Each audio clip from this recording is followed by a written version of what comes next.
Çdo ditë po dalin në dritë të diellit prova të qarta të masakrës elektorale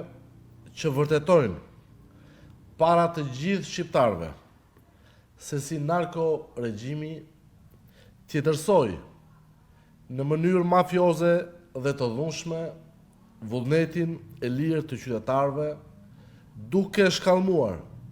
standardet e zgjedhjeve për t'i shndruar ato në një farsë elektorale dhe në një falsitet total. Sot provojmë me dokumenta zyrtare se si në qendrën e votimit 1531, në KZZ numër 30, në qarkun e Tiranës, janë tjetërsuar në mënyrë kriminale 97 vota për kandidatët në listën e hapur të koalicionit PD-ASHM, të cilat janë zhdukur qëllimisht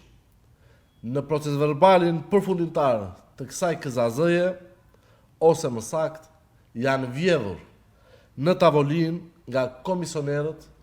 patronazhist të Edi Ramës. Siç mund ta shihni edhe në këtë foto, pra në këtë dokument zyrtar të firmosur, pra në këtë dokument të firmosur nga 4 numërues, në qendrën e votimit 1531 Nyrushek të KZZ-s numër 30, rezulton se 106 vota, pra siç mund ta shihni, 106 vota janë hedhur në kutit e votimit për koalicionin PD-ASHM dhe 97 vota, si shihet dhe në këtë proces verbal, për kandidatët e aleancës tonë në listën e hapur, nga të cilat 3 vota për presidentin e Partisë Lirisë Ilir Metaj. Por ndërkohë, në proces verbalin përfundimtar të gjitha qendrave të votimit të kësaj KZZ-je, pra në këtë dokument, qendra e votimit 1531 rezulton me 0 vota për kandidatët për koalicionin PD-ASHM. Kjo është një vjedhje flagrante. Ditën për diell e 97 votave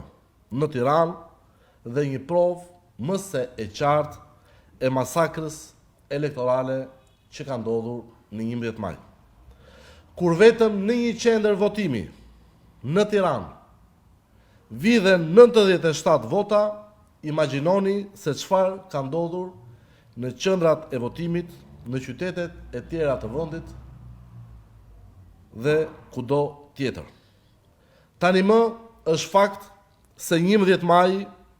ka qenë një farsë elektorale e dominuar fund e krye nga banditizmi elektoral, nga treni bullgar, nga shitblerja e votave, presionet për bukën e gojës, përdorimi i bandave dhe kriminelve elektoral, të parave të pista të trafiqeve dhe drogës, si dhe nga keq përdorimi i administratës publike dhe i aseteve shtetërore. Ky regjim i bazuar mbi krimin, që bazon çdo gjë në tjetërsimin, manipulimin dhe në infiltrimin e njerëzve të korruptuar brenda opozitës, edhe përmes mekanizmave shtrëngues të gjoja drejtësisë së re të Ramaformës, shkatërroi përfundimisht standardet e zgjedhjeve, demokracinë dhe shtetin e së drejtës. Betejë për votën e lirë është e pakthyeshme për të mbrojtur Shqipërinë nga gremina dhe shqiptarët nga kthetrat e këtij narkoshteti kriminal. Partia e Lirisë nuk do të ndalet përballë asnjë shantazhi, presioni apo manipulimi, përkundrazi do të vijojmë me këmbgulje dhe më të vendosur se kur të denoncojmë çdo shkelje, çdo abuzim, çdo tentativë për të kthyer zgjedhjet në një farsë, çdo vjedhje votash, çdo formalitet dhe çdo falsitet që ka ndodhur në 11 maj. Deformimi i vullnetit të qytetarëve përmes presionit, shantazhit, frikës, varfërisë së qëllimshme dhe kontrollit të çdo aspekti të jetës së përditshme nëpërmjet sistemit të patronazhimit, konsiderohen për ne akte kriminale që kur nuk do të amnistohen. Mbrojtja e votës së lirë nuk është thjesht një qëllim politik, por është për Partinë e Lirisë një mision kombëtar dhe patriotik për të rikthyer Shqipërinë në rrugën e demokracisë së vërtet funksionale, të shtetit të së drejtës dhe të barazisë para ligjit të gjithë qytetarëve. Faleminderit.